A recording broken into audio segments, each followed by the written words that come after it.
Hi, thank you for tuning back in. Susie again here at Stack Veterinary Hospital. So today I'm going to go over phases 3, 4, and 5. So these are going to be your end phases with your post-op orthopedic procedures for your pets. So phase 3 is going to consist mainly of different weight-bearing exercises. Hopefully at this point, this is where your pet will be. Obviously, Dr. McDonald will let you know otherwise if she does not want you this far along in recovery, or if we can go further than this particular phase. But you know, when that comes, she will go over all of that with you. So in this phase, one of the exercises is going to be weight shifting. So with your pet standing, you're going to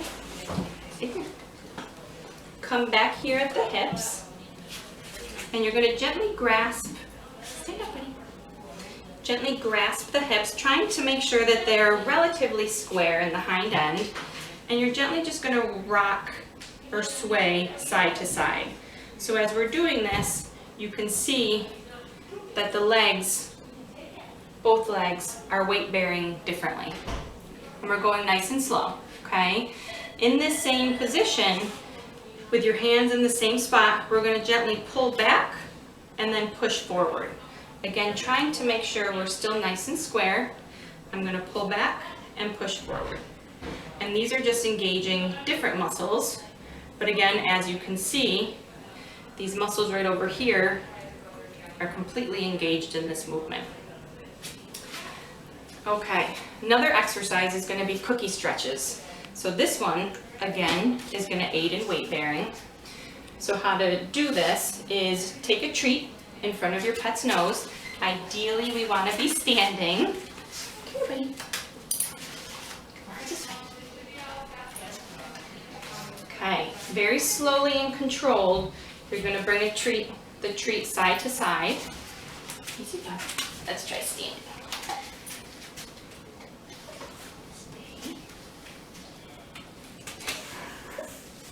Come on.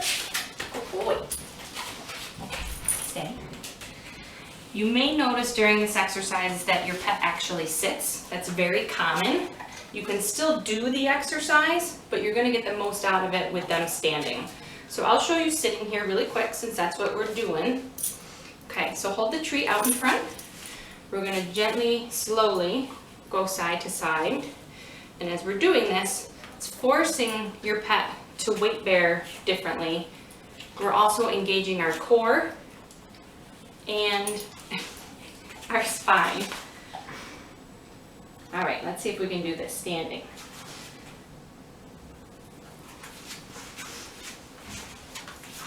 Okay.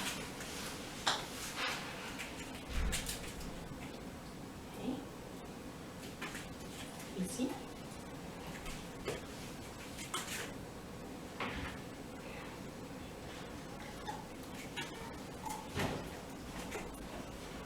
May not be perfect, that's okay. Nice and slow. Good boy. So our main goal is we want them to bend, and as they bend, it's going to force them to weight bear at each side. Next exercise is going to be sidestepping. So this can be done a couple of ways. Easiest way to do it is going to be with your pet standing, and we'll say, for example, this is the side that had surgery, okay? So I'm going to gently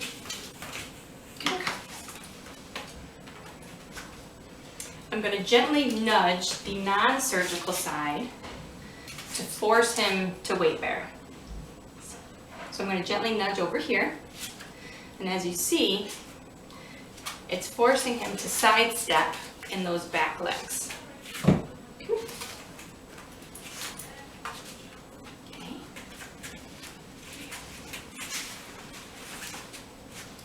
Come here.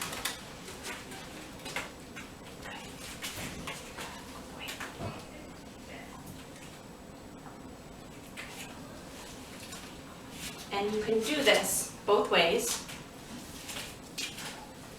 but ideally I would focus on making the leg that just had surgery be the one that's going to do most of the weight bearing. Next exercise is going to be sit to stands. These are going to be like doggy squats, okay? These are going to be really good for strengthening that back end. The most important thing we want to watch for, though, is that we're nice and square. Come on, buddy. Come on, cow. Sit. So cow has a really great, nice square sit. Sometimes they're not going to have that. A few things what you can do, come here, sit,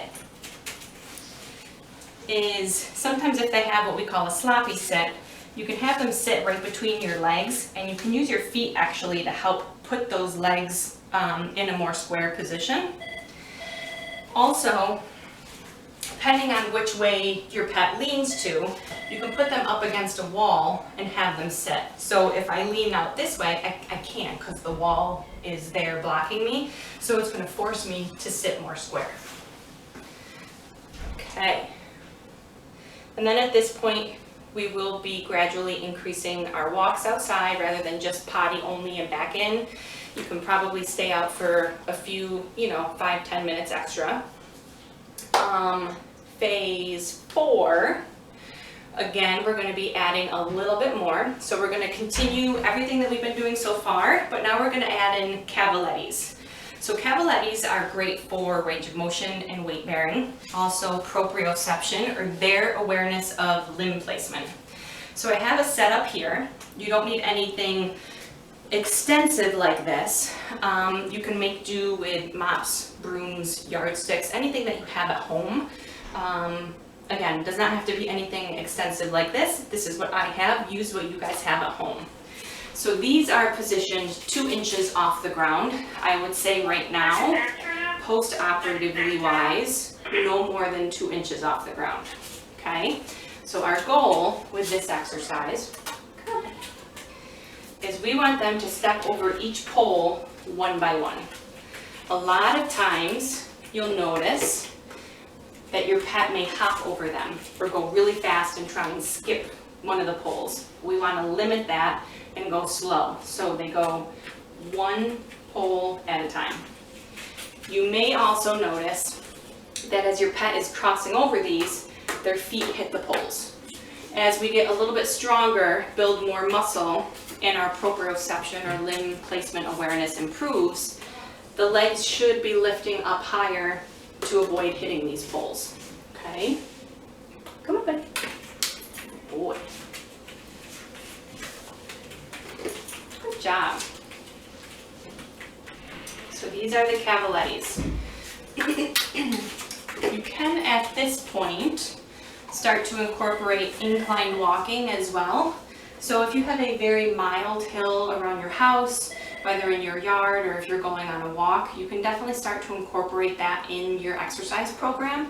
So when these guys go uphill, it's going to force them to put more weight back here on the back end, which is what we want. It's also great for spinal flexion and extension. When they go down, it's going to force them to put more weight on their front limbs.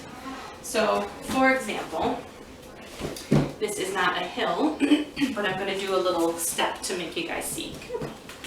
Up, up, up, up, up. Up, up. Good boy. So as you can see in this position, this is kind of simulating what he's going to look like going up a hill. You can see that more weight is being put back here, okay? Good job. Okay, next exercise in this phase is going to be dancing. This is an exercise I don't tend to rush to. If your pet is doing well, but we're still a little lame in the hind end, I usually may hold off on this exercise, but I'll show it to you. So dancing is really easy.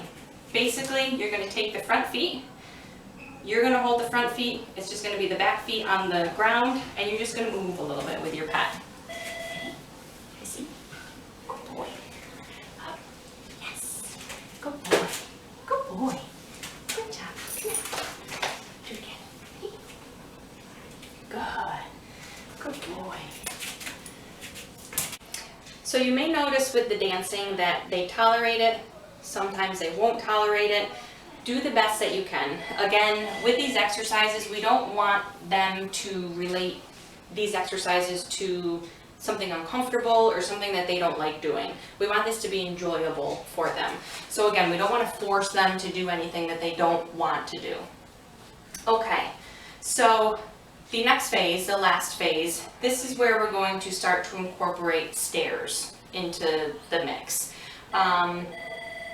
You may have been given the okay prior to this point that it's okay to go on stairs or get on the furniture. That's wonderful.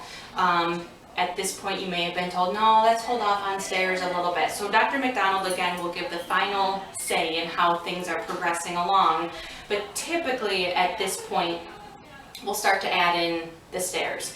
Obviously with the stairs we want to go nice and slow. If there's a way for you to maybe be in front of your pet to slow him or her down, that would be ideal. Same thing with going down the stairs. So whether you have to put a leash on your pet, go in front of your pet, whatever you have to do to slow them down, that's going to be what you want to do. And again, nice and slow. One of the important things as well, when they're going up the stairs, you want to make sure it's 1 foot at a time and that they're not hopping. Okay, they're going to get the best and most out of the exercise by going one at a time. They kind of cheat if they hop. And again, just make note on your pet's comfort. Okay, if you're noticing that they're having a hard time either going up or going down, you know, maybe consider not adding in the stairs at this time. That's it as far as your last phases of exercises go. If you guys have any questions, please don't hesitate to give the office a call. We'll be happy to help. Otherwise, thank you very much for tuning in.